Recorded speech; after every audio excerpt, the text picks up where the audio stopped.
जो कैसे बनते हैं, बॉन्ड रोटेशन से बनते हैं। तो आपके पास ये आइटम है, आपने ये वाला बॉन्ड रोटेट किया, सिर्फ ये वाला, तो ये वाला हिस्सा उठ के नीचे आ जाएगा, ये ऐसा बन जाएगा। इसको यू उठाया और यू नीचे रख दिया, तो ऐसा ही तो बनेगा ये। तो ये दोनों क्या होंगे, कन्फर्मेशनल आइसोमर्स।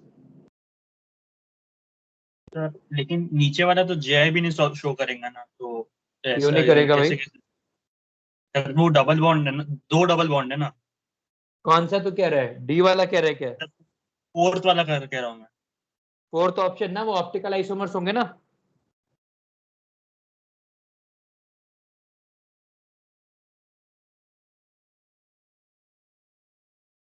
ये ऑप्टिकल आइसोमर्स होंगे ना।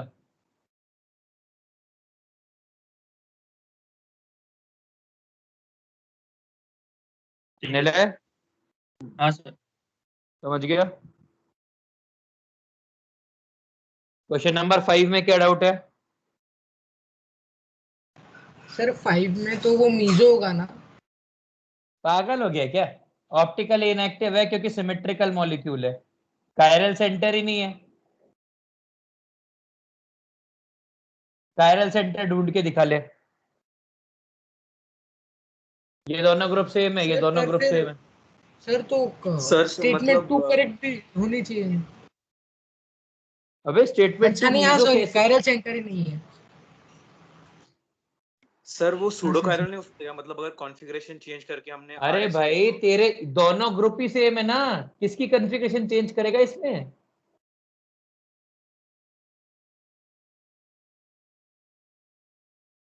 हाँ सर, और मैक्सिमम हम CH3Cl को चेंज कर सकते हैं और वो ऊपर नीचे करना पड़ेगा, इसलिए वो भी सेम ही हो जाएगा।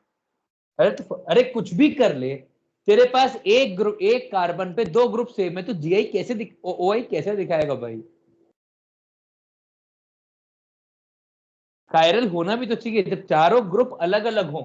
भाई ये यहाँ पे ऐसा होता है, ये दोनों CH3 की जगह एक कोई ग्रुप डिफरेंट होता तो मैं ये सोचता कि ये ऐसा होता, पर भाई ये यहाँ पे भी CH3 है, क्या मजाक है, सिमेट्रिकल मॉलिक्यूल है, कायरल है ही नहीं, फालतू बकवास कर रहे हो। डन। 6th में क्या डाउट है? सर 6 में सी ऑप्शन। सी और बी एक ही जैसे तो है। सर सी ऑप्शन में सर पहले में लेंथ ऑफ रेजोनेंस ज्यादा है दूसरे से। 10 बॉन्ड है और दूसरे वाले में 12 बॉन्ड है जो रेजोनेंस कर रहे हैं, सॉरी 5 बॉन्ड है और 6 बॉन्ड है जो रेजोनेंस कर रहे हैं।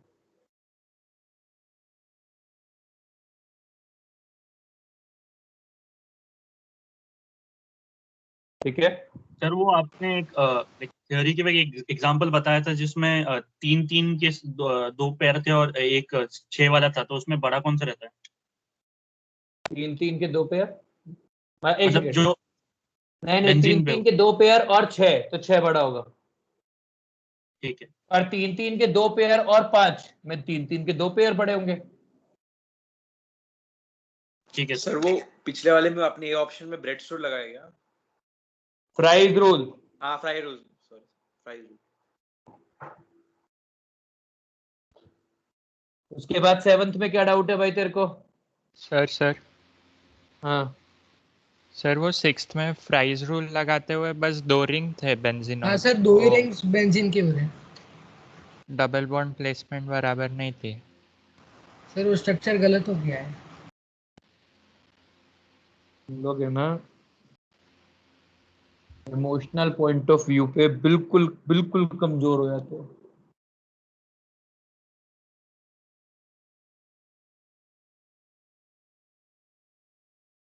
रेजोनेंस करा इसको।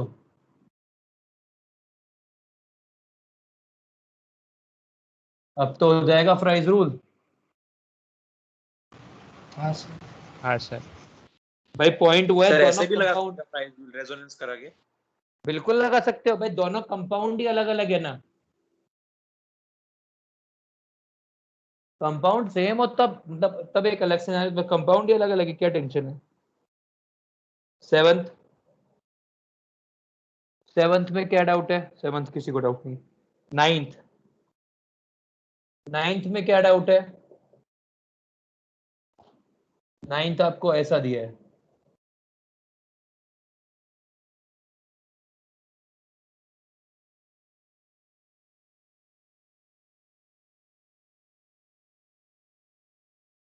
ये बी, ये ए, ये सी, ये डी। अब आपको बॉन्ड एनर्जी बतानी है तो आपको ये देख के बताना है कि सबसे स्टेबल फ्री रेडिकल किसका बनेगा। तो सबसे कम, सबसे अच्छा फ्री रेडिकल स्टेबिलिटी की बात करेंगे तो फ्री रेडिकल स्टेबिलिटी सबसे अच्छा बी का होगा, क्योंकि यहाँ बेंजीन इसके साथ रेजोनेंस होगा और यहाँ पे इसका हाइपर कॉन्जुगेशन भी लगेगा। फिर ये CH3 का होगा ए, फिर इसका होगा डी, क्योंकि दो तरफ से प्लस आई आएगा डी, और फिर आएगा सी। तो यदि ये स्टेबिलिटी का ऑर्डर है तो बॉन्ड एनर्जी का ऑर्डर होगा CDAB। 9th sir done. बोल। सर इस क्वेश्चन में वो थोड़ा सा थियरी पार्ट समझना कि मतलब बॉन्ड इससे हो जाएंगे तो नेगेटिव चार्ज क्यों नहीं आएगा और फ्री रेडिकल क्यों आएगा? भाई बॉन्ड डिसीजन का मतलब कोवेलेंट बॉन्ड तोड़ोगे तो कैसे टूटेगा? दोनों फ्री रेडिकल बनेंगे कि दोनों क्या बनेंगे? एक प्लस माइनस भी बन सकता है नहीं, ना? कोवेलेंट बॉन्ड है ना, शेयर्ड बॉन्ड है। शेयर्ड बॉन्ड टूटने का मतलब है कि दोनों अपने अपने इलेक्ट्रॉन लेके गए। ओके ठीक है। सर वो ए और डी और सी को कैसे कंपेयर किया आपने? भाई सुनना, ए यहां पर है, ए तूने ए तोड़ा तो क्या बनेगा?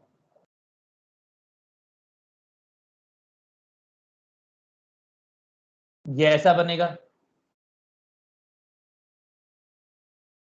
हाँ सर। यहाँ ये रेजोनेंस करेंगे दोनों, हाँ सर। तो स्टेबिलिटी बढ़ेगी। और सर डी और सी?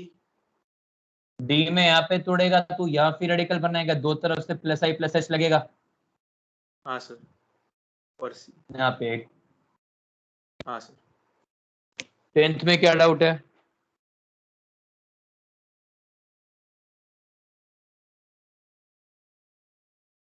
टेंथ में क्या डाउट है? सर वो सारे आईयूपीएशन गलत है ना? हेक्साटायोन में ज्यादा आ रहे थे। 2,5 हेक्साडाइन में ज्यादा आ रहा था एसिडिक। हाँ सर 2,4 वाला ये है ना एक्टिव मिथाइल। हाँ 2,5 वाला तो ऑपोजिट आ रहा है ना? ये ले, सर ऐसा उसमें है। रेजोनेंस भी होता है 2 और 4 वाले में। 1 2 3 4 5 6, ये 2, ये 4, ये एक्टिव मेथिलिन।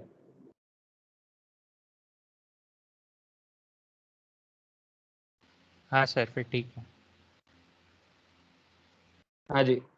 10th के बाद 11th में क्या डाउट है? 11th है ही नहीं। 12th में क्या डाउट है? सर लेकिन उनने एसिडिक हाइड्रोजन गिनने बोला ना, उनने एसिडिटी नहीं जज करने बोली। एक सेकेंड, क्वेश्चन ने क्या बोला है प्लीज एक बार रीड करके बताएगा अमन। Which of the following has the most acidic hydrogen? इसका क्या मतलब होगा? मोस्ट का और मैक्सिमम के बीच में क्या अंतर है?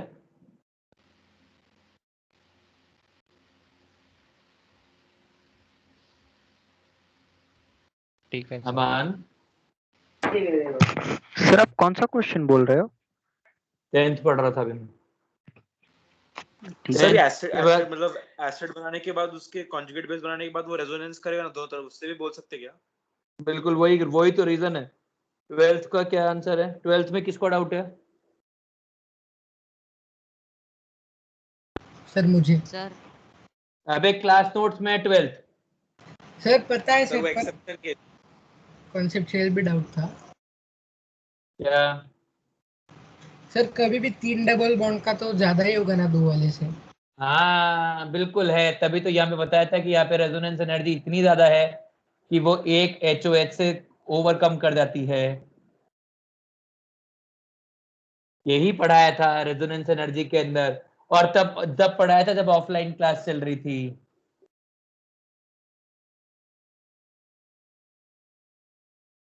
सर इसमें डेल्टा एच नेगेटिव रहता है क्या?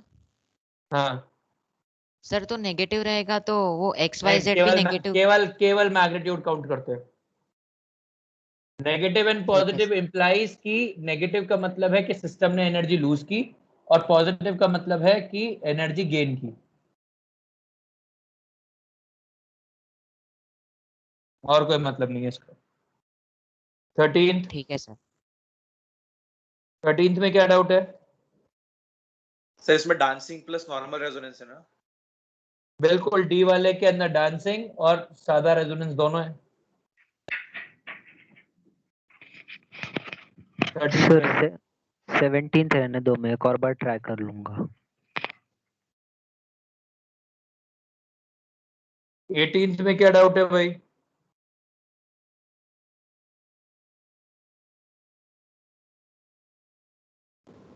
सर वो नहीं जमा। 4a gives 5b है।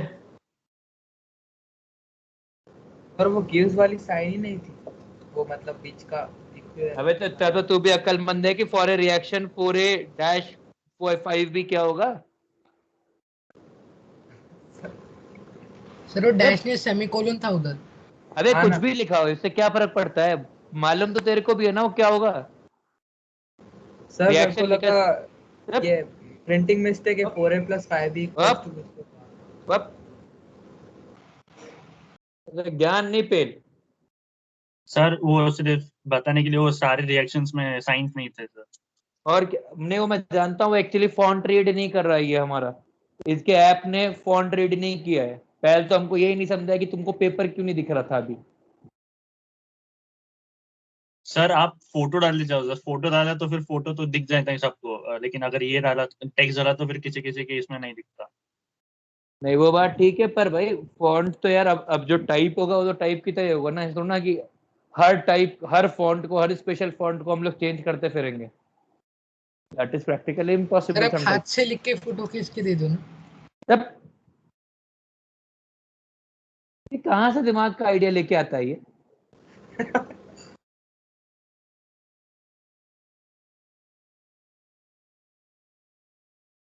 एक काम करता हूँ, तेरे को मैं एक कॉपी कोरियर कर दूंगा यहाँ से, ठीक है? कॉपी, उसके ऊपर तू अपने आराम से आंसर लिख के पूरा डिस्क्रिप्टिव मेरे को भेज देना, फिर मैं उसका OMR बना के चला लूंगा। अच्छा लिख के 18th डन। 19th में क्या डाउट है भाई? सर 18th नहीं हुआ ना। सॉल्व करूंगा क्या सर, मैं इसको? हाँ सर वही नहीं, हाँ वो सर एक ही उसका डाउट है आंसर नहीं आता। सर, एक ही डाउट है, वही बता दो ना। किसी का भी नहीं आया क्या 18th का आंसर? नहीं आया सर, मेरा सर तो नहीं आया। अभी आया, मतलब पेपर में नहीं आया था, अभी मेरा आया। तो नहीं आया सर। अभी आ गया ना? पर हाँ सर। सर वो प्रेशर कौन सा है सर, इक्विलिब्रियम है या स्टार्टिंग वाला है? तू बता कौन सा होगा। सर इक्विलिब्रियम से सॉल्व किया तो ऐसे एग्जैक्ट नहीं आता कोई भी आंसर, से नियर अबाउट आता है तो 18 तो 19। नियर अबाउट ही आंसर निकालने, तभी तो उसमें दिया, वरना न्यूमेरिकल रिस्पॉन्स में नहीं दे देता है क्वेश्चन में तेरे को।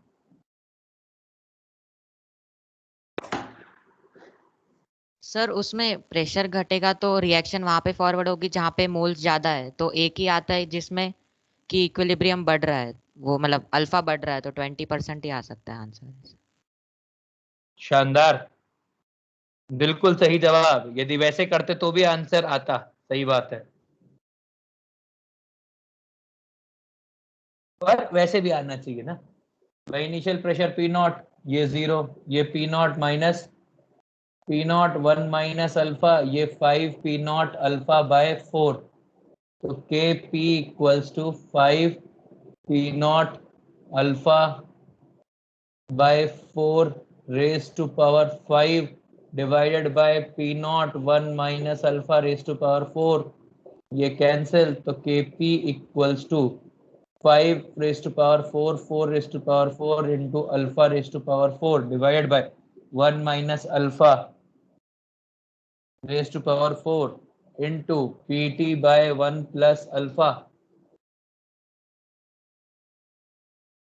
ठीक है, Pt अब तो इसके हिसाब से दो आ जाएंगे। अब आएगा 5 4 रेज टू पावर 4 4 इंटू, ये भी कैंसिल आउट हो जाएंगे दोनों में, तो alpha raise to power 4। Sir आप प्लीज दो। कोई बात नहीं, alpha raise to power 4 1 into Pt 2 sir वो बाय, PT/1 + अल्फा नहीं आ सकता। आ गया ना यार? सर वो मतलब पी नॉट P0 आपने कैसे कैंसिल किया सर? पी नॉट कौन सा P0 तो कैंसिल किया? कटेगा ही क्यों नहीं नहीं ना, कैंसिल, पी नॉट एक क्यों नहीं रहेगा ना। कैंसिल कर सकता? एक रेस्ट पावर 5 है, रेस्ट पावर 4 है, तो एक तो तो रहेंगे ना पी एक नॉट। बच गया ना, ये लिखा ना पी नॉट की वैल्यू। हाँ ठीक है। अरे मैं तुम्हारे लिए तुम थोड़ी ना कि कॉपी बाद में नोट करोगे, तुमको तो आंसर चाहिए कि आंसर आता है कि नहीं आता है, वो निकाल के दे रहा हूँ। 1.1 सर हमें equals to, आंसर से मतलब नहीं है सर, किससे मतलब है तेरे को? सॉल्यूशन से।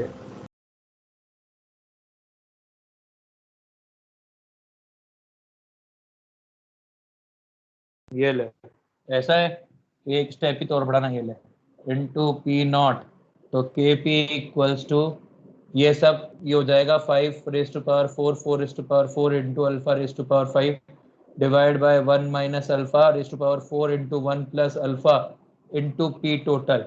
अब ठीक है, तो ये हो गया सर वो अल्फा इज, रेस्ट पावर 5 रहेगा ना, 5 raised to power 5 4 raised to power 5। तो उससे क्या फर्क पड़ता है, तो कट जाएगा ना इवेंचुअली। काट दिया दोनों तरफ रख के, तो alpha 0.1 raise to power 4 divide by 0.9 raise to power 4 into 2 by 1.1 equals to alpha raise to power 5 into alpha raise to power 5 निकालना है ना, into 0.04 divide by 1 minus alpha raise to power 4 1 plus alpha. अब maths तुमको आती है अच्छी से?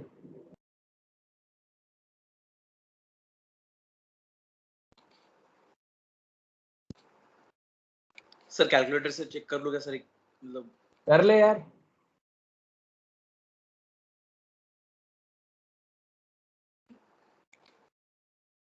Sir approximation से होता ही नहीं है, मतलब ये क्वेश्चन तो बहुत टाइम देना पड़ता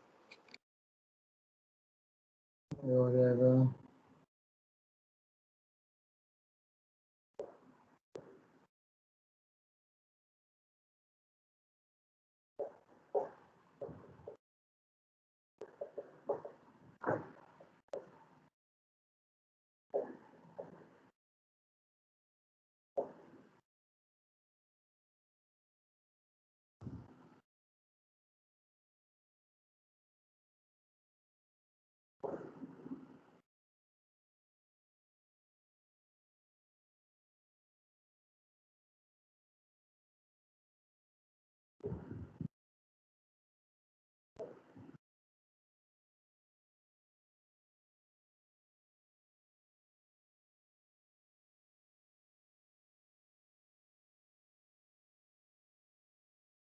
तो यार, अब तो यही तरीका है कि इनकी जो अल्फाज की वैल्यू ऑप्शन में दे रखी है वो सब्स्टिट्यूट करके सॉल्व कर लो, मैच खा जाना चाहिए।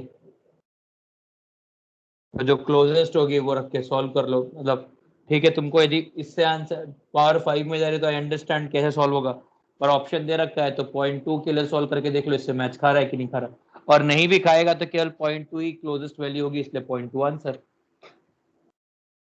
ठीक है, ठीक है, ठीक है। सर इससे सॉल्व किया तो 16 या हाँ 17 के अराउंड आता आंसर इससे। तो कोई बात नहीं ना, 20 के क्लोज है ना, पर ऑप्शन के हिसाब से सॉल्व होगा ना ये तो। सर मतलब सिर्फ अगर लेट चैटलिन प्रिंसिपल से किया तो जल्दी आ जाएगा। बिल्कुल चलता। 19th में क्या डाउट है? सर जरा सर को ना सर स्क्रीनशॉट ले लेते हैं इसका।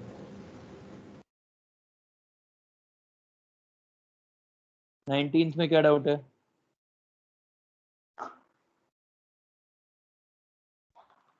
19th में क्या डाउट है?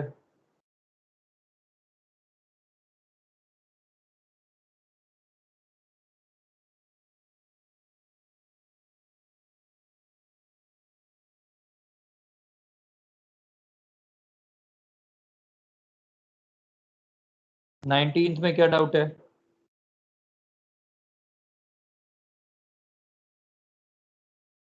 डन। 20th में क्या डाउट है? 21st 79 आंसर है। सर उसमें आंसर नहीं दिया है ऐप में, नहीं इनकरेक्ट दिया है सर। 79 को। अरे मैं समझ गया, डाल दिया भाई, मैंने डाल दिया, चेंज कर दिया। सर वो अभी तक रिफ्लेक्ट नहीं हुआ। अब कर जाएगा, अभी अभी किया ये ले, अब ये तुम में से कोई ऐप चेक कर रहा है तो कर लो, अब रिफ्लेक्ट भी कर जाएगा। हाँ सर करेक्ट हो गया, आप भी देखा। आगे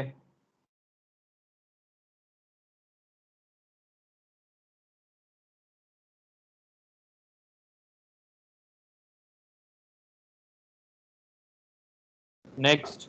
मेरा 22 में क्या डाउट है? 21 के बाद सर मेरा 20 क्या हुआ? सर रिफ्लेक्ट नहीं हुआ अभी तक। अरे कर जाएगा, मेरा भी नहीं टेंशन हुआ। नहीं ले यार। हाँ सर नहीं हुआ, मैंने फिजिक्स देख लिया गलती से। कर जाएगा और रिफ्लेक्ट।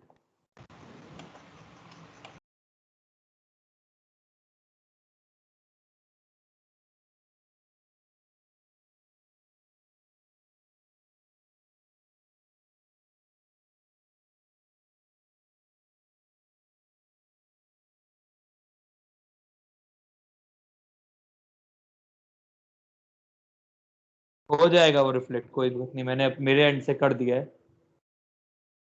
दिखाऊं? नेक्स्ट 24 में क्या डाउट है भाई?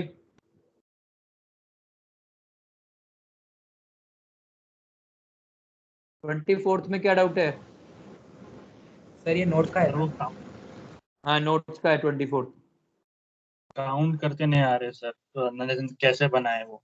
अरे भाई पहले बता, कंपाउंड सिमेट्रिकल है कि नहीं नीले? वो मीजो है ना। सिमेट्रिकल है कि नहीं है पहले ये बता। ये मीजो है, बात सही है, पर एक कंपाउंड सिमेट्रिकल है कि नहीं है? सर है।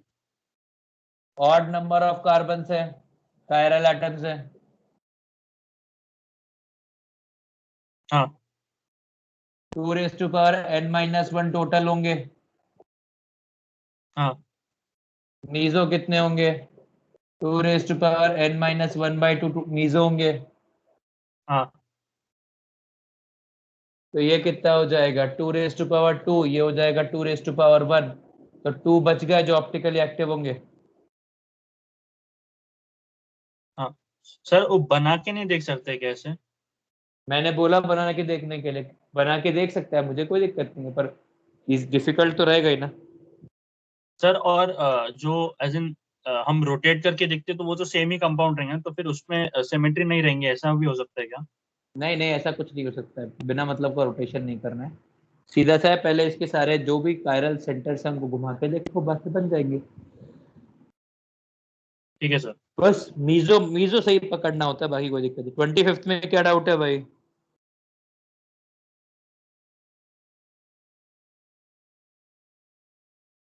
25 किसने डलवाया है?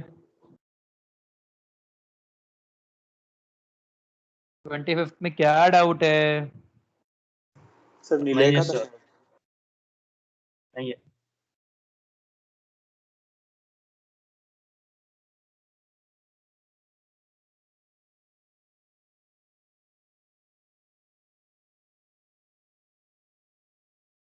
चलिए, किसी का कोई डाउट नहीं है, बंद कर दूं इसको?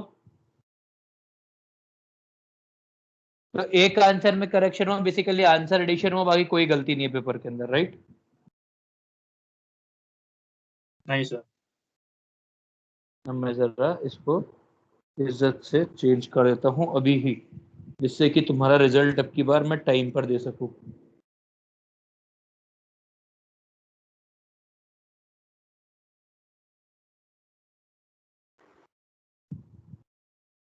सर वो हर पेपर में अभी भी ऐसे टेक्स्ट के इश्यूज रहने वाले हैं क्या, मतलब थोड़े थोड़े? यार पता नहीं क्यों रहे इस बार, वरना हर बार नहीं रहते, हर बार हम सेम ही तरीके से पेपर डालते हैं ना भाई। फॉन्ट इश्यूज तो इसी बार हुए ना, अब की बार अलग अलग तरह के इशू होते हैं इनमें।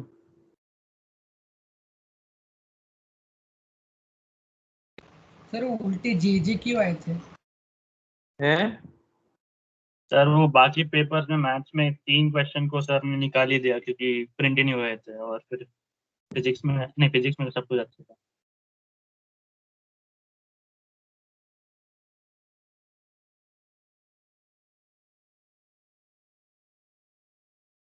सर 4 क्वेश्चंस, 3 नहीं 4 क्वेश्चंस बोनस कर दे गुप्ता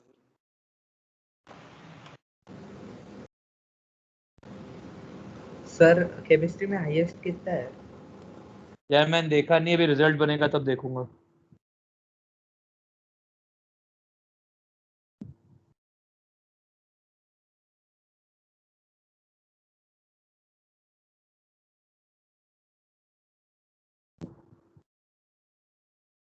यार अब पब्लिश नहीं करने दे रहा, मैं देख लूंगा बाद में पब्लिश क्यों नहीं करना दे रहा। छोड़ो, मैं एडिट कर रहा हूँ पर वो पब्लिशिंग ले नहीं रहा है। मैं कर दूंगा चेंज उसका आज ही। बंद करूँ इसको। लास्ट क्लास में क्या पढ़ा था अपन ने? सर वॉल्यूम और प्रेशर चेंजेस से इक्विलिब्रियम पे क्या फर्क हाँ। पड़ता है? हो गया था क्या सारा? मतलब उसके अंदर लास्ट क्या पढ़ा है अपन ने, एग्जैक्ट लास्ट? हाँ सर, मतलब वही सर कि ये क्वेश्चन है वॉल्यूम अच्छा। इंक्रीमेंट और प्रेशर डिक्रीमेंट सेम ही है वैसे लास्ट पॉइंट। मतलब उसके बाद मैंने कोई क्वेश्चन नहीं करवाया, किसी तरह के कंडीशन जज नहीं करवाया, वैसा ना? नहीं सर। ठीक है, आगे।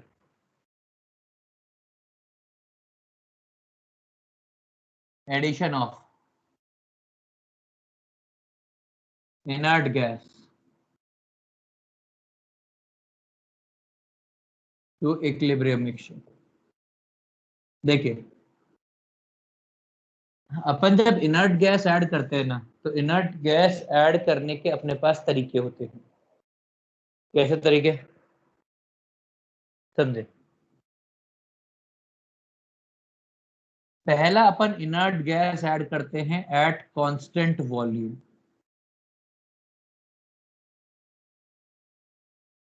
एट कांस्टेंट वॉल्यूम मतलब ये कंटेनर है, रिजिड कंटेनर है, इसमें आपके पास रिएक्शन चल रही है और आपने इसके अंदर इनर्ट गैस जी ऐड कर दी है। ठीक है, तो क्या होगा भाई समझिए। Partial pressures and other parameters remain same, therefore no effect on equilibrium। ठीक है, दूसरा तरीका होता है एट कांस्टेंट प्रेशर।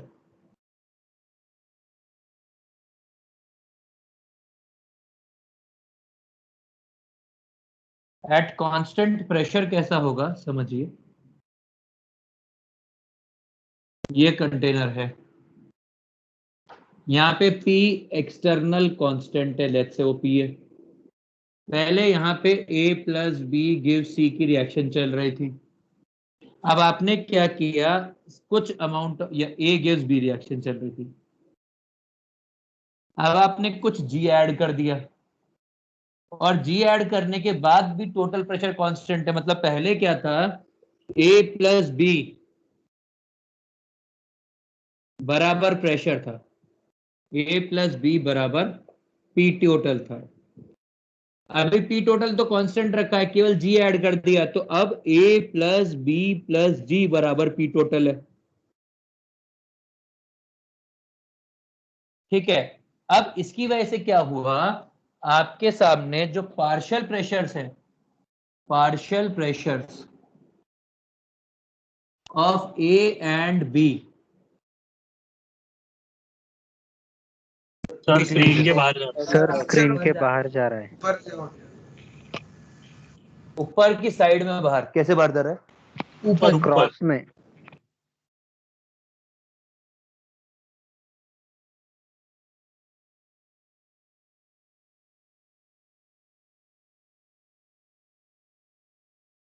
चलिए, मतलब पार्शियल प्रेशर जो थे decreases, therefore effect is same as that of decrease in pressure। समझ में आ गया?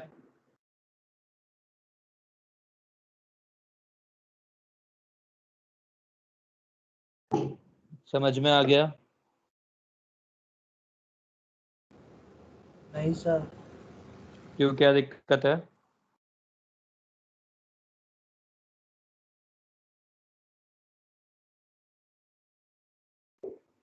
भाई हुआ क्या, आपने पी टोटल कांस्टेंट रखा है। यदि आपने पी टोटल कांस्टेंट रखा है तो आपने पी टोटल कांस्टेंट रखा है, पी टोटल कांस्टेंट रखने के कारण ए प्लस बी पी टोटल के बराबर है। अब आपने जब इनर्ट गैस ऐड कर ली तो भी पी टोटल सेम ही है, तो ए प्लस बी प्लस जी बराबर पी टोटल के बराबर है। तो बेसिकली ए और बी का जो अमाउंट है वो तो डिक्रीज किया होगा ना, और जब ए और बी का अमाउंट डिक्रीज किया होगा तो इफेक्ट वैसा ही आएगा जैसा डिक्रीज इन पार्शियल प्रेशर का आया था, डिक्रीज इन प्रेशर का आया था। Are we clear? हाँ सर वो जो ए और बी डिक्रीज करेंगे वो केपी के रेशियो में डिक्रीज करेंगे क्या? नहीं, जैसे भी तुमने ऐड किया उसके हिसाब से डिक्रीज करेंगे, उससे क्या, वो तो बाद में एडजस्ट होता रहेगा केपी। सर कांस्टेंट वॉल्यूम के इसमें कंसंट्रेशन चेंज होगी ना, फिर अगर केसी के टर्म्स में बात करें तो भी चेंज होगा। क्यों कंसेंट्रेशन क्यों चेंज होगी बता? मान ले 2 लीटर है वॉल्यूम और 2 ही मोल डाले तो मोलारिटी 1 मोलर आई। हाँ सर। तू उसी सेम वॉल्यूम में एक्स वाई जेड कितना भी डाल ले, क्या जो रिएक्टेंट है उसकी मोलारिटी अभी भी एक ही है?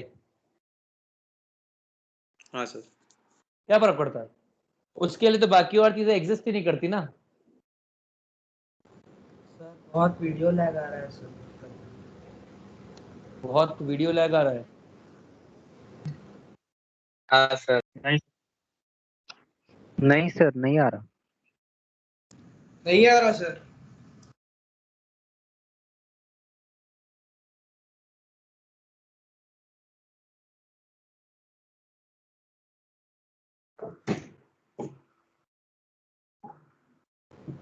सर अब अभी सामने हो?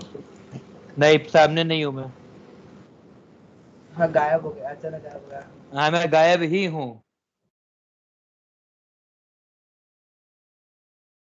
मेरे फोन की बैटरी खत्म हो गई है।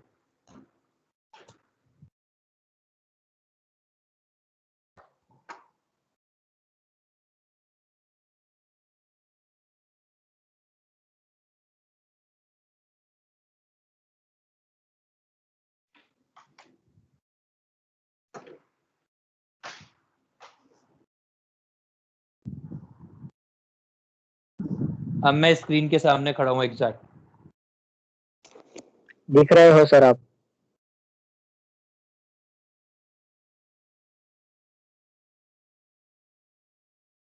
हाँ जी, ये वाला क्लियर है कंसेप्ट? सर पर वो ए और बी दोनों कैसे कम हो गया? अगर ए कम होगा तो बी लगा होना चाहिए। क्या? ए और बी दोनों साथ में कैसे कम होगी? ए कम हुआ तो बी कैसे कम बढ़ना होंगे? चाहिए ना। क्यों बढ़ना चाहिए भाई? सर वॉल्यूम बढ़ इक्विलिब्रियम गया ना एक तरह से, ये मान ले वॉल्यूम बढ़ गया, दोनों कम हो गए, क्या दिक्कत है? फिर वो वापस से हाँ। इक्विलिब्रियम रीस्टैब्लिश करवाएगा। हाँ सर वॉल्यूम बढ़ गया, समझा सर। आगे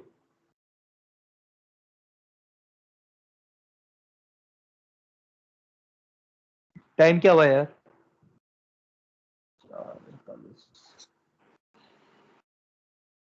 5 को 450 10 मिनट सर। कम।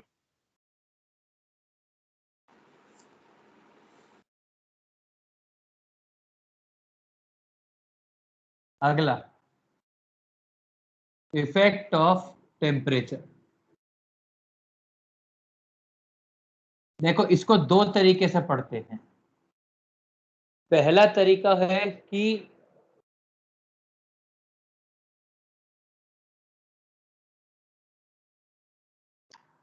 समझो, पहला है ली चैटलियर्स वाला मेथड। भाई कोई भी for endothermic reaction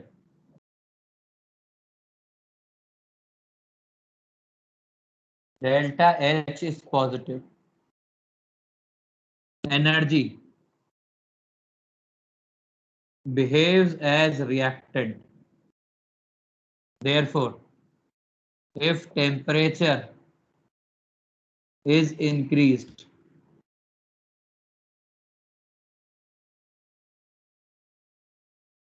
then reaction proceeds in forward direction.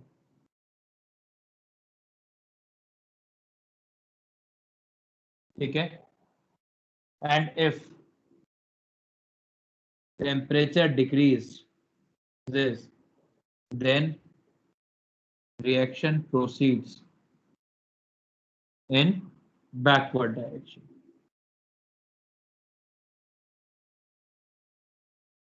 क्या ये कंसेप्ट क्लियर है?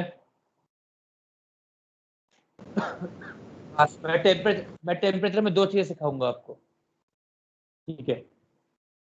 एक मैथमेटिकल मेथड, एक थ्योरेटिकल मेथड। ये थ्योरेटिकल मेथड है कि भाई हमने कहा एंडोथर्मिक रिएक्शन में जो हीट है वो रिएक्टेंट है। आपने टेम्परेचर बढ़ाया, इसका मतलब है आपने हीट बढ़ाया।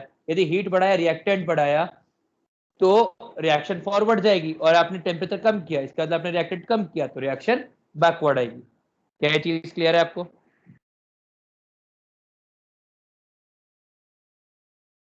क्या ये क्लियर है? हाँ सर। एनर्जी और रिएक्टेंट का क्या रिलेशन है, मतलब ऐसा क्यों? भाई एंडोथर्मिक रिएक्शन का क्या मतलब है? वो हीट गेन करता है सिस्टम, एनर्जी एब्जॉर्ब कर रहा है वो। हाँ मतलब अपने को एनर्जी सप्लाई करनी है।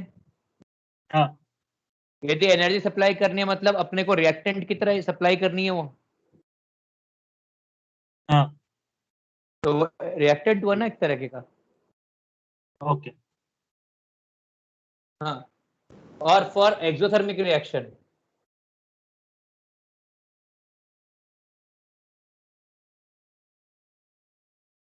For exothermic reaction delta H negative, energy behaves as product,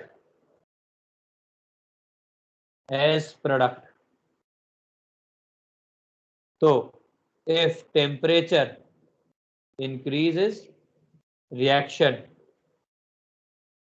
goes backward, and if temperature decreases,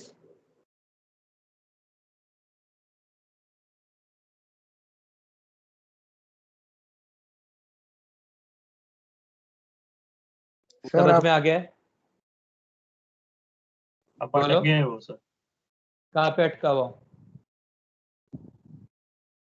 नहीं सर, पेपर भी नहीं अटके आप। आ गया सर, पहले अटका था, अभी आ गया। हाँ यार, वो 1 मिनट के लिए नेट चला गया था मेरा। आ गया।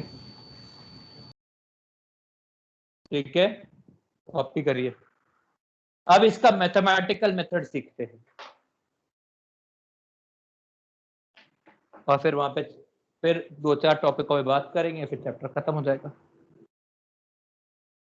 सर वो बोलो। आप कैटलिस्ट भी बताने वाले, एक क्वेश्चन था यूनिवर्सिटी में कि कैटलिस्ट यूज कर रहा था कुछ भी, तो फिर वो बताने वाले क्या आप अभी? वो न्यूमेरिकल उसके बाद आएगा, न्यूमेरिकल टेम्परेचर एस्पेक्ट के बाद आता है। ओके। क्योंकि अब तक वो न्यूमेरिकल नहीं आएगा, अब तक वो चीजें क्लियर नहीं होंगी, उसमें और बहुत कुछ बनता है, बहुत सारे अलग अलग इन्फ्रेंसेस ड्रॉ होते हैं। तो अभी अपन इन्फ्रेंस ड्रॉ करने वाला आखिरी में ही करेंगे सबसे।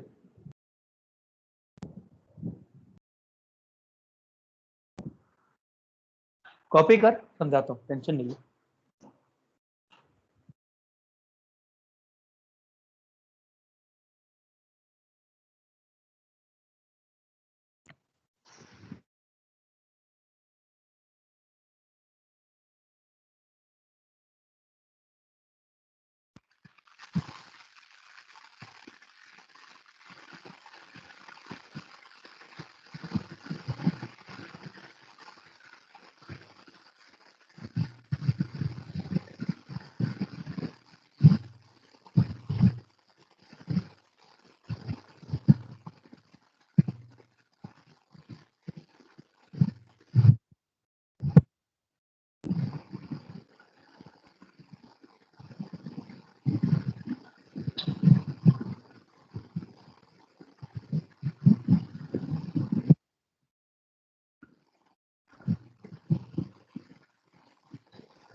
कॉपी हुआ क्या?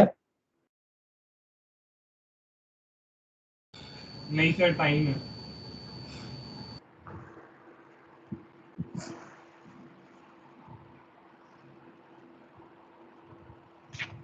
सर सर वो जो आपने सेकंड बोला ना कांस्टेंट प्रेशर वाला, वो एक बार फिर से बताइए ना। क्यों?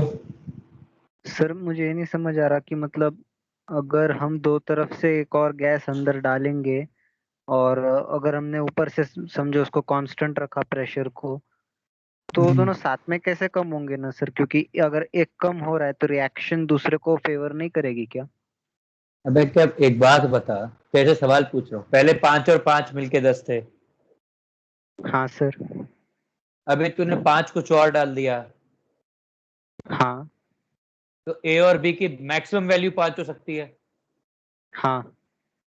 तो दोनों ही कम होंगे ना फिर। अच्छा, मतलब दोनों को साथ में फिर उनका वो रेट कम होगा, इसलिए वो टोटल बराबर होगा क्या? हाँ, हाँ फिर समझ गया सर।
सर हो गया।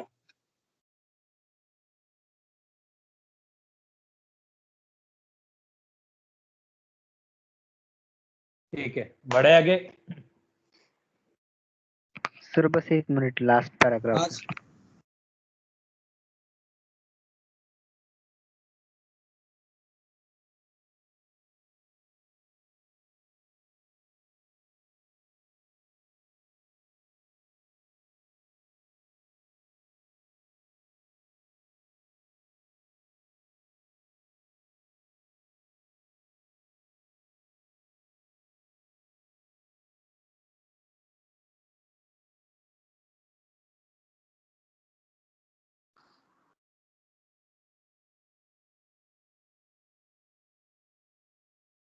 मिटा दो अब।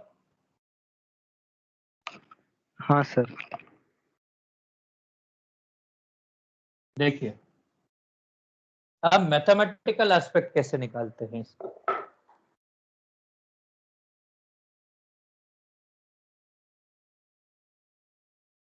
हमने इसको बोलते हैं अरेनियस इक्वेशन।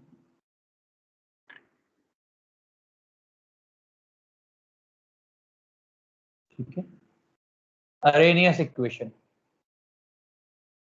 इसके हिसाब से जो rate constant of forward reaction है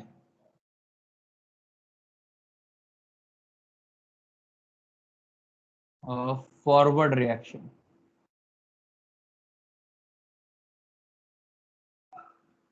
ये किसके बराबर है, A not E raise to power minus E A by R T के। ठीक है, where A not is Arrhenius constant.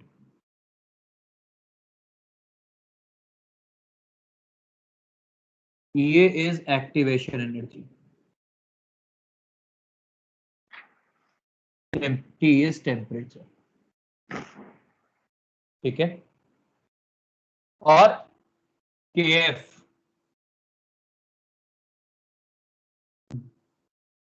या ये K उसके बराबर है, K रेट कांस्टेंट। ठीक है, हम लोग जब कभी रिएक्शन लिखते हैं रिएक्शन इक्विलिब्रियम में, तो ये होती है एनर्जी प्रोफाइल, ये होती है एनर्जी ऑफ रिएक्टेंट, ये होती है एनर्जी ऑफ प्रोडक्ट।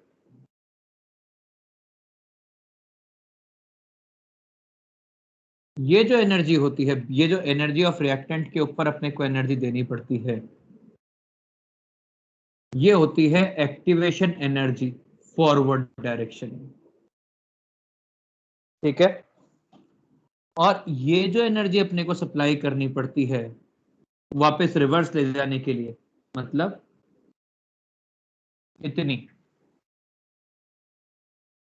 ये होती है एक्टिवेशन एनर्जी बैकवर्ड, ईबी। ठीक है, ये है पोटेंशियल एनर्जी और ये है टाइम, और ये जो टोटल एनर्जी है from this level to this level, इसको अपन बोलते हैं थ्रेशोल्ड एनर्जी। ठीक है, delta H reaction is energy of product minus energy of reactant होता है। क्लियर है? और एक चीज और कि threshold energy must be equal to energy of, मतलब दोनों ही तरफ में, energy of reactant plus activation energy forward equals to energy of product plus activation energy backward. तो आप लिख सकते हैं energy of product minus energy of reactant equals to activation energy forward minus activation energy backward भी लिख सकते हैं, और ये डेल्टा एच के बराबर है। किसी को यहां तक किसी तरह का कोई संशय है तो बताइए, कोई डाउट है तो बताइए, कोई चीज नहीं समझी हो। किसी को यहां तक कोई डाउट है तो बताइए। सर थ्रेशोल्ड एनर्जी में थोड़ा सा डाउट आ रहा है भाई। Threshold energy is energy, minimum energy that a molecule must have in order to react. तो वो खुद की एनर्जी इतनी है और इतनी एनर्जी आप उसको एक्स्ट्रा प्रोवाइड करेंगे, उन दोनों का सम होगा। समझ में आ गया? बीच में से कैसे आर्हेनियस इक्वेशन आ गई, मतलब ये इसका डेरिवेशन कैसे है सर? इसका डेरिवेशन यार वैसे तो अपने सिलेबस के अंदर आता नहीं है, पर फिर भी अपन इसको केमिकल काइनेटिक्स में डेराइव करेंगे पूरा इज्जत से। मतलब वो सिर्फ इसीलिए करवाते हैं इससे कि हर चीज की कनेक्टिविटी बनी रहे, बट वो एज सच अपने सिलेबस में नहीं है, पर डेराइव करेंगे केमिकल काइनेटिक्स में। केमिकल काइनेटिक्स कब आएगा? With in a month. Sir ये ठीक है? चैप्टर मतलब ये चैप्टर में नहीं रहती क्या इक्वेशन ये यूज? नहीं, ये इक्वेशन का डेरिवेशन काइनेटिक्स में ही आता है, मतलब वो यहाँ ही नहीं सकता, वैसा वाला है, कोलिजन थ्योरी से आता है वो। तो जो आपको पहले बीएमसी करवाया ना मैंने गैसियस स्टेट में, बायोमोलिकुलर कोलिजन, वो और बाकी का थोड़ा सा कोलिजन थ्योरी, उन दोनों के मिक्सचर से आता है। खैर, अभी आपके लिए इक्वेशन आती है।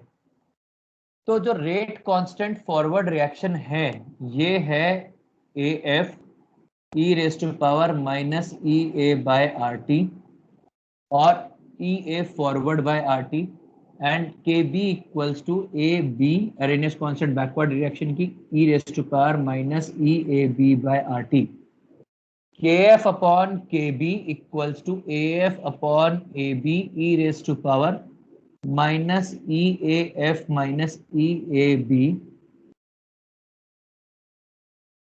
बाय RT और ये प्लस EAB बाय RT,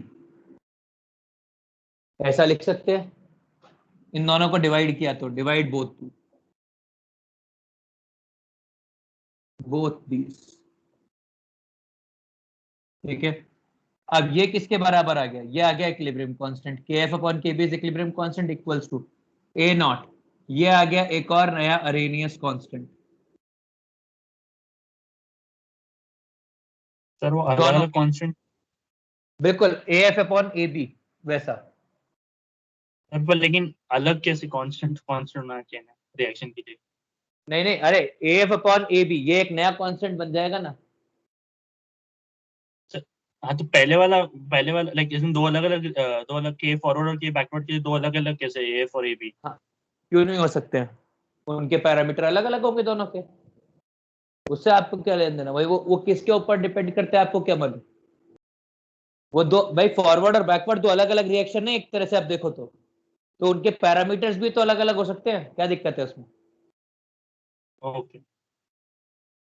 ये Arrhenius constant e raise to power minus EA forward minus EA backward by RT लिख सकते हैं। और ये किसके बराबर आ गया? EA forward minus EA backward, ये बराबर आ गया EP माइनस ER, मतलब डेल्टा H के बराबर आ गया। तो ये आ गया KC equals to A0 e raise to power minus delta H by RT या K, इक्विलिब्रियम कांस्टेंट है ये आ गया आपके पास। अब सबसे पहले तो अपन इसका लॉग ले लेते हैं, तो ln k equals to ln a minus delta H by RT आएगा। तो यदि मैं ln k वर्सेस 1/t का ग्राफ प्लॉट करूंगा तो ये ग्राफ ऐसा आएगा, और ये ग्राफ ऐसा आएगा, इसका मतलब है कि डेल्टा H जो है वो पॉजिटिव है। और यदि डेल्टा H नेगेटिव है तो ग्राफ कैसा आएगा?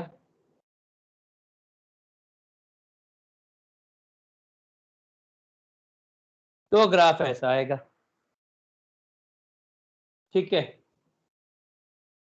दो अलग अलग टेम्परेचर पे निकालें, क्योंकि यहाँ पे डेल्टा H नेगेटिव तो स्लोप टोटल पॉजिटिव हो जाएगा यहाँ पे इस इक्वेशन से।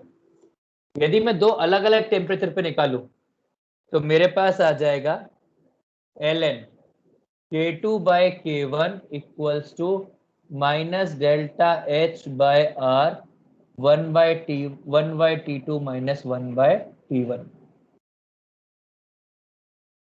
ये रिलेशन बन जाएगा, ठीक है। अब जैसे जैसे आप टेम्परेचर एडजस्ट करोगे वैसे वैसे K एडजस्ट होता चला जाएगा, और वो किसके ऊपर डिपेंड करेगा? डेल्टा H पे डिपेंड करेगा। यदि आपने कहा कि रिएक्शन एंडोथर्मिक है, मान लो, मतलब डेल्टा H पॉजिटिव है, तो ln K2 by K1 equals to, समझना, K2 बाय K1 ये पहले से टर्म नेगेटिव है।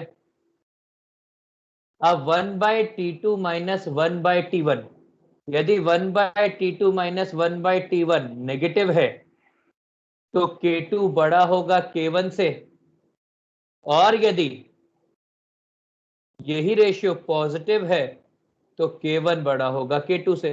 तो आप K की वैल्यू से जज कर सकते हो कि रिएक्शन कौन सी तरफ जाएगी। Are we clear? Are we clear? Yes हाँ सर। कॉपी करिए फिर अभी इसके सर ऊपर और डिस्कस। लास्ट वाला एक बार फिर बताइए ना, मैं आवाज नहीं आया था मुझे थोड़ा। कॉपी करो फिर बाद में बात करेंगे। ठीक है सर। यार तेरे को सुमेध भाई, तू तेरे नेट का कुछ करना यार। सर अभी आ रहे फ्लक्चुएशंस, ये एरिया में ऐसा प्रॉब्लम हो रहा है, पता नहीं क्यों। कौन सा नेट है तेरे पास? एयरटेल। अरे यार, जबकि एयरटेल का टावर घर के सामने ही है एकदम। मतलब तू अभी भी टावर पर ही बैठा है ऐसा मान ले। नहीं सर। कॉपी करिए प्लीज।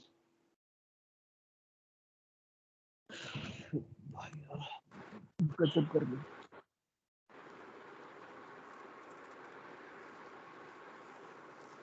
सर 15 मिनट ही बाकी है, स्नैपशॉट ले ले क्या? 15 मिनट ही बाकी है। भाई लिखने दे मानस, हर बार वो रह जाता फिर। जल्दी लिखो जल्दी।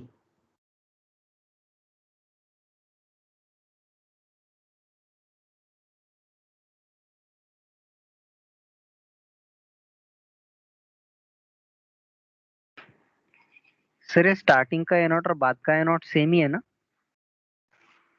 नहीं ऐसा कोई नहीं। देख, बेसिकली अरेनियस कांस्टेंट, जो भी कोई प्री एक्सपोनेंशियल फैक्टर होता है ना, उसको अरेनियस कांस्टेंट लिखते हैं इसमें। वो वैसा है। तो तो वो स्टार्टिंग कहीं फिर पर भी डेमो रिएक्ट। बाद हाँ में सर आप बोलिए, सॉरी। ये ले ऐसा। अब ठीक है, जो मन करे बोले, मुझे कोई फर्क नहीं पड़ता उससे। ठीक है सर।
गाड़ी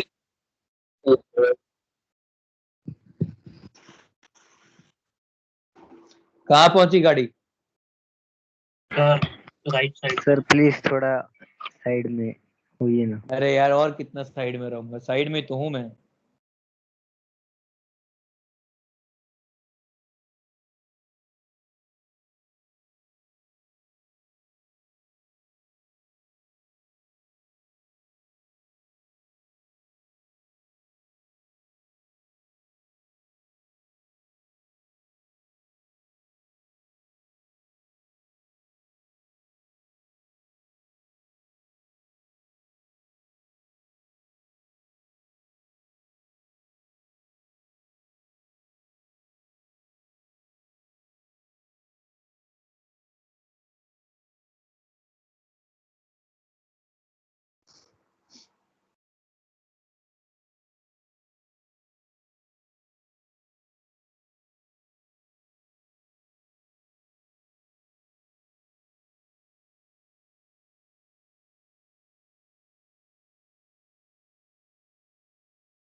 हो गया, आगे बढ़े।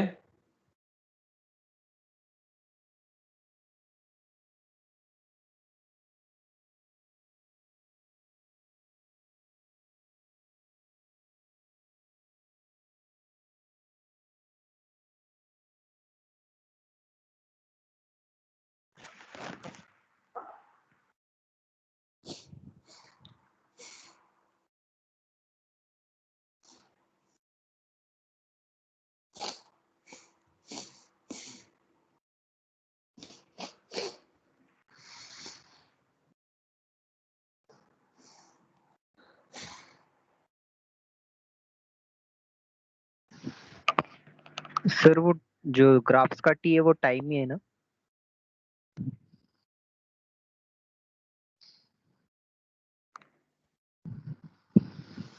सर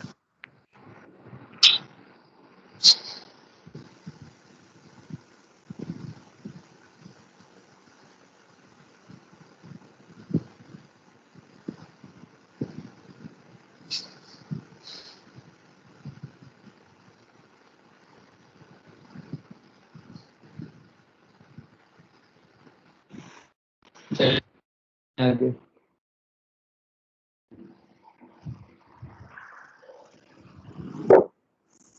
आगे समझिए।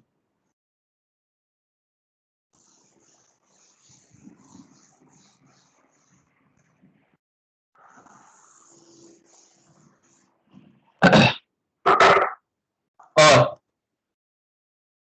यदि रिएक्शन एक्सोथर्मिक है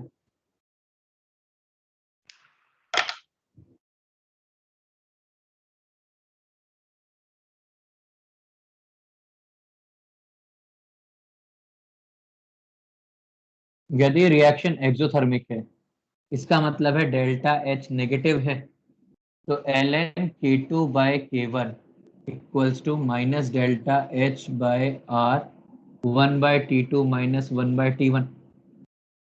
तो माइनस डेल्टा एच ये पॉजिटिव हो जाएगा तो ln k2 बाय k1 ये positive 1 by t2 minus 1 by t1।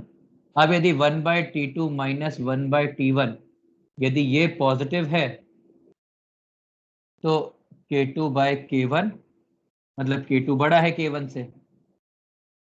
और ये कब पॉजिटिव आएगा? ये पॉजिटिव आएगा जब t2 is less than t1 है। और यदि t1 1 by t2 minus 1 by t1 negative है मतलब t2 is larger than t1 तो k2 is less than k1। ठीक है, तो आपको बस ये देखना होगा कहां पर क्या एडजस्ट हो रहा है, बाकी ठीक है।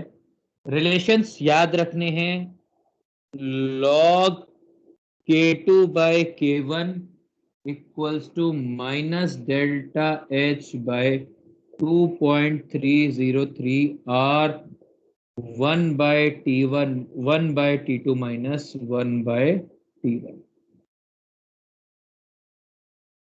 ग्राफ किस किस के आने चाहिए? ln k versus 1 by T, log k versus 1 by T के ग्राफ आने चाहिए। ठीक है, खुद से वैल्यूज रख के सॉल्व कर लोगे कि मैं करवाऊं?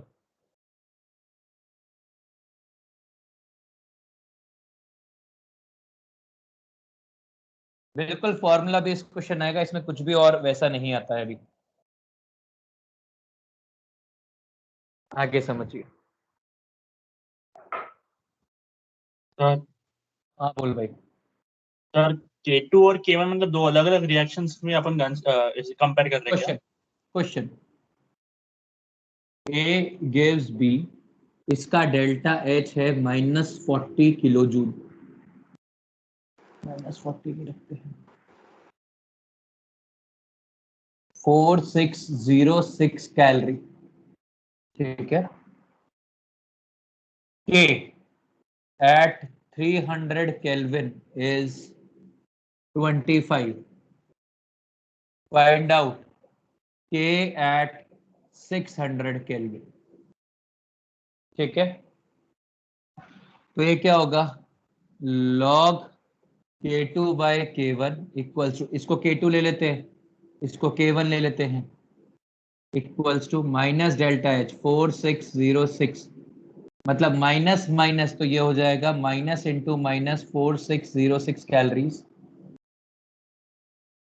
Bye 2.303 r 1 by 600 minus 1 by 300 लिख सकता हूँ इस चीज को।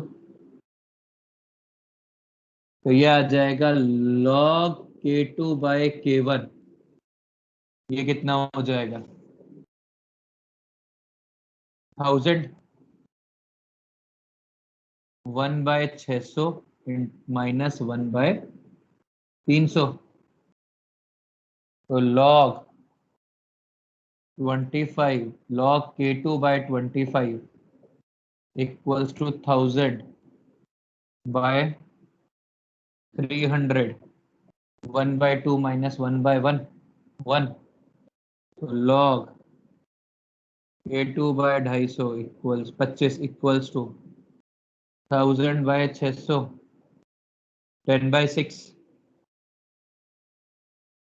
आगे सॉल्व कर लोगे k2?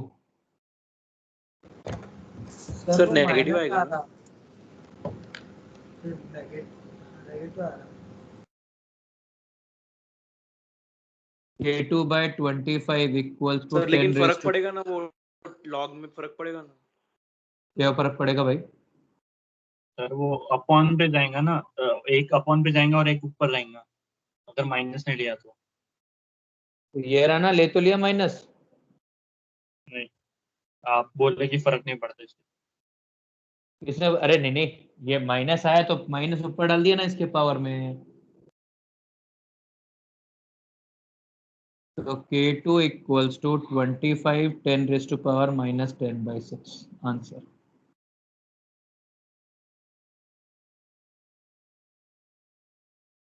समझ में आ गया?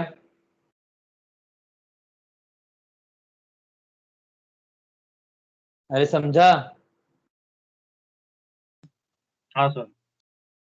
तो ऐसे है, ये क्या है, K1 K2 are K1 and K2 are two equilibrium constants of same reaction at different temperature. ऐसे सिंपल सिंपल सवाल होते हैं। देखिए न्यूमेरिकली ये वाले क्वेश्चन बहुत ही इजी कैटेगरी में काउंट होते हैं, बाकी आपकी इच्छा, आप इसको क्या मानते हैं क्या नहीं मानते हैं, दैट इज योर विश। अब आता है आखिरी, effect of catalyst.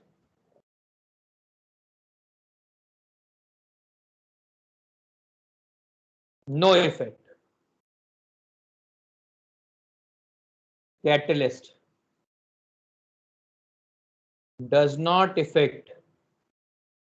affect reaction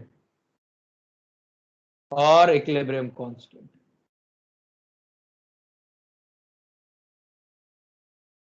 It just minimizes time to achieve it. It just minimizes time to achieve it. क्यों? देखिए कैटलिस्ट है ना, एक ही तरह से काम करता है। कैटलिस्ट का काम बड़ा ही सरल है। Catalyst decreases activation energy of both forward and backward reaction.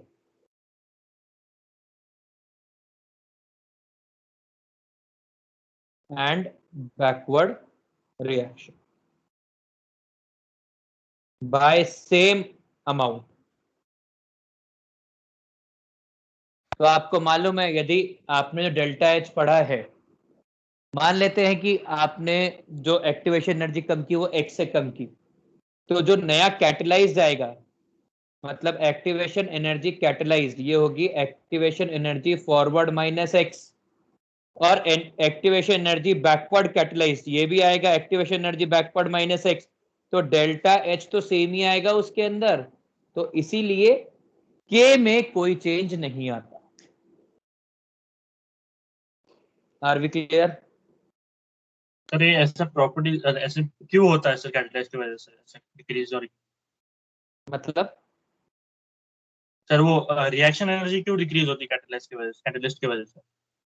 भाई कैटलिस्ट क्या काम करता है ना, वो जो भाई एक्टिवेशन एनर्जी कम होने का क्या मतलब होता है, एक्टिवेशन एनर्जी होती क्या है जरा समझते हैं एक बार, समझें एक बार एक्टिवेशन एनर्जी क्या होती है। हाँ सर। हाँ सर। मान लेते हैं मेरे पास ये दो हाथ है, मानना नहीं देखना भी है। अपन बोलते हैं कि इसकी रिएक्शन तब होगी जब ये इतनी फोर्स से मिलेंगे। तो अभी कोई कैटलाइज नहीं है, कुछ नहीं है, मतलब मैं पूरा जितनी ताकत मेरे को लगानी उतनी मैं लगा रहा हूं, उतनी ही काम हो रहा है, ये अनकैटलाइज्ड है। कैटलाइसिस क्या काम करेगा, वो मेरे दोनों हाथ पकड़ लेगा, और बेसिकली वो पकड़ने के बाद मेरे यहाँ पे नॉर्थ पोल और मेरे यहाँ पे साउथ पोल ऑफ मैग्नेट लगा देगा। तो क्या होगा, मुझे एनर्जी कम देनी पड़ेगी या ज्यादा देनी पड़ेगी यदि नॉर्थ साउथ पोल लगे मैग्नेट के? तो कम लगेंगे। तो उसने क्या किया, मेरे को किसी तरीके से मॉडिफाई कर दिया, और मॉडिफाई करने की वजह से ये जो दो मेरे को इतना एक्स फोर्स लगाना पड़ रहा था, अब एक्स से कम लगाना पड़ रहा है, वो अपने आप ही इतनी साउंड प्रोड्यूस कर दे रहा है। ये होता है कैटलिस्ट का काम, समझा?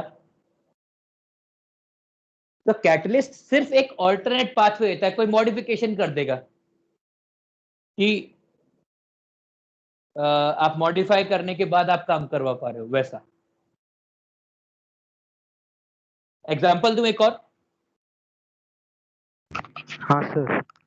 बचपन में, मतलब बचपन में 10th क्लास में आपने हाइड्रोजनेशन ऑफ वेजिटेबल ऑयल पढ़ा होगा। हाँ सर, पैलेडियम और प्लैटिनम के कैटलिस्ट क्या काम करते हैं वो? रिएक्शन स्पीड इंक्रीज कर देते हैं। कैसे करते हैं? ये पीडी की सरफेस है, समझा?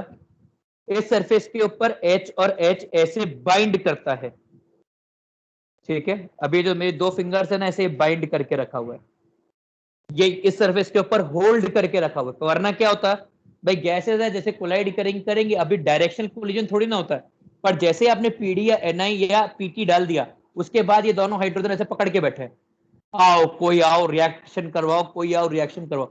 क्या पीडी रिएक्शन रिलीज करे? कुछ नहीं करो तो कोई फर्क नहीं पड़ता, वो यूं पकड़ के बैठा है, बस पीडी पकड़ के बैठा है इन दोनों को। अब कोई एल्कीन आई, इनसे रिएक्ट करी और प्रोडक्ट बना के निकल गई,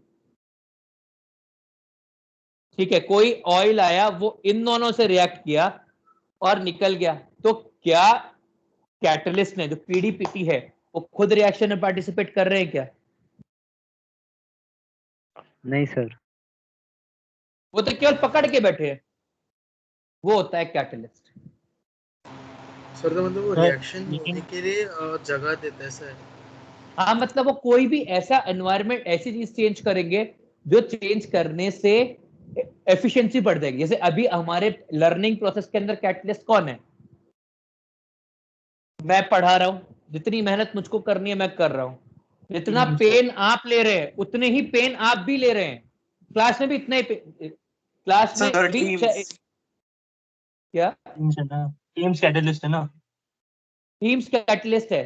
पर यदि अपने को इस प्रोसेस को और इनहेंस करना है तो ऑफलाइन क्लासरूम, तो क्लासरूम कैटलिस्ट का काम करेगा। मैं पढ़ा रहा हूं, आप पढ़ रहे हो, पर वो क्लासरूम कैटलिस्ट का काम करेगा कि जो एफिशिएंसी है, मतलब जो ईज है, वो ईज बढ़ जा रही है। अभी भी समझ में उतना ही आ रहा है? एक तरह अभी मान लेते हैं कि जितना मैं मेहनत कर रहा हूं, जितनी आप मेहनत कर रहे हो, वो सबका रिजल्ट आ रहा है। तो बस वो क्लासरूम कैटलिस्ट है, वो सराउंडिंग बना के देगा कि अच्छा अब हम पढ़ते हैं, बस। Are we clear? हाँ सर। हाँ सर। सर स्ट्रॉन्गर और वीकर कैटलाइजेशंस के कुछ एग्जांपल बताइए ना, मतलब उनको कंपेयर कैसे कर सकते हैं हम कि कौन मतलब? स्ट्रॉन्ग रहेगा।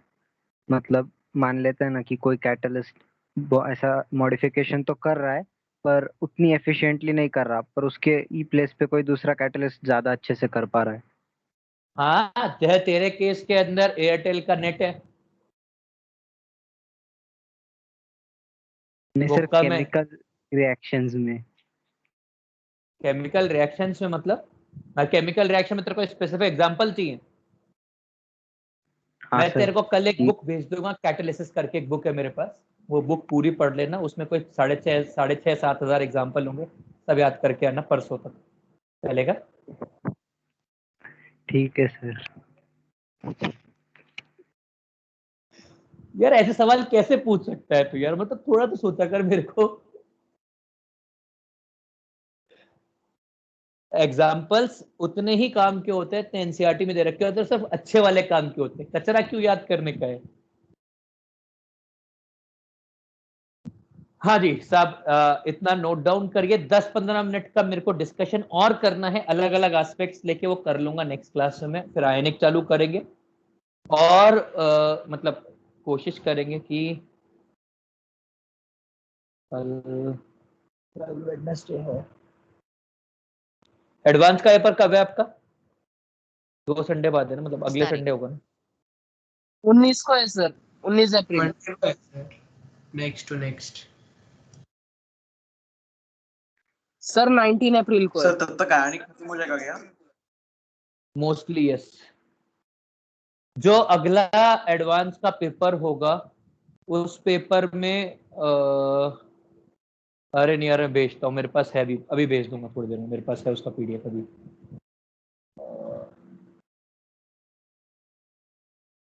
जो एडवांस का टेस्ट होगा उससे पूरा केमिकल इक्विलिब्रियम आएगा, आयनिक इक्विलिब्रियम आएगा, जहां तक मैं करवा दूंगा फ्राइडे तक वैसा, और आइसोमेरिज्म आएगा। अब जीओसी मैं टेस्ट में नहीं डालूंगा एडवांस वाले में इस बार। एक आधा पिछला चैप्टर डालते रहिए। बिल्कुल, मैं वही बोलने वाला हूं। और पिछले चैप्टर्स के अंदर मैं डालूंगा mole concept, sir periodic table, sir mole Right. Concept अब पीरियोडिक कौन डालता है? हो गया पीरियोडिक मतलब फुल स्कोरिंग आज के पॉइंट पर। केमिकल बॉन्डिंग इस वाले एडवांस में नहीं, इसके अगले वाले एडवांस में डालूंगा कि उस वक्त मेरे को आपको कोऑर्डिनेशन के लिए वापस से ट्रेन करना होगा। तो अभी मोल कंसेप्ट गैसियस स्टेट। सर वो सर, मिड और सेशन ब्रेक के बाद तो फुल पैटर्न टेस्ट होगी ना? क्या वो मिड सेशन ब्रेक के बाद तो फुल पैटर्न टेस्ट होगी ना? फुल पैटर्न मतलब पूरा फुल 11। पोर्शन। हाँ वही फुल पोर्शन। अरे एक टेस्ट फुल पोर्शन होगा यार, सारे टेस्ट थोड़ा ना फुल पोर्शन होंगे। हाँ भाई मेंस और एडवांस तो होगी। हाँ तो एक टेस्ट फुल पोर्शन होगी एक, और 20 से 30 तारीख के बीच में देंगे मोस्ट लाइकली। 20 मई से 30 मई के बीच, नहीं मई। अरे अभी नहीं दे सकते यार, अभी कहाँ दे देंगे, अभी तो पढ़ा रहे सर आयनिक के बाद क्या करना है सर, काइनेटिक्स या थर्मो? उसके बाद सॉलिड स्टेट सॉल्यूशंस और काइनेटिक्स। अगले ऑलमोस्ट 20-22 दिन का शेड्यूल ये है आयनिक के बाद। यदि फिर ऑफलाइन खुलने का हुआ सॉलिड स्टेट है ना अगला चैप्टर? सॉलिड स्टेट या सॉल्यूशंस डिपेंड करता है मूड पर।